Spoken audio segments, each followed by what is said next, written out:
High property taxes have been a concern of county and city governments for the last several years, and local officials have their attention pointed at Iowa lawmakers to see what changes could be coming to the tax code.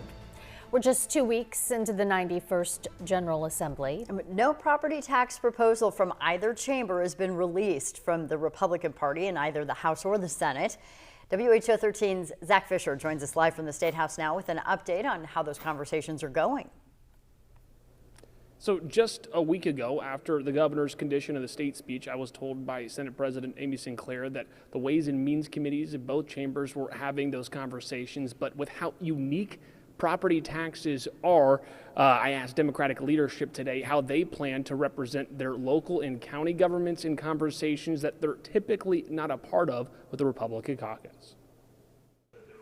Well, I can tell you what, property taxes shouldn't be partisan. It should be an issue that we all participate in. And at the end of the day, if they're not talking to community members and to their own city council people, shame on them, because I've been meeting with my mayors and city council and they have a lot of concerns about the implementation.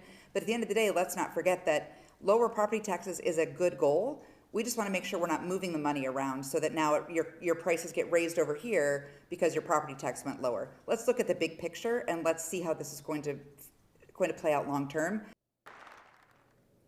Now, we've heard from both city and county entities that are waiting to see what changes might happen in the property tax code this session. Even though it wouldn't impact the current budget, officials say that it actually will, having to plan on saving dollars barring changes being passed.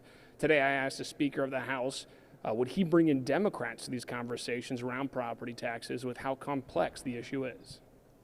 Well, my expectation would be that if the Democrats want to, we plan on having a broad conversation.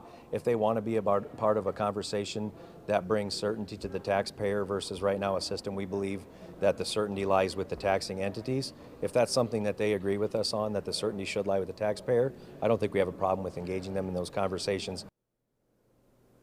Grassley also shared with me two sessions in the past as it relates to income tax. You've seen those bills being introduced in early March. He plans to have those bills actually out to the public earlier with the goal, he says, to bring different parties to the table to have a conversation so they're not shocked with what the plan might be, but time will tell to see if that happens. Eric.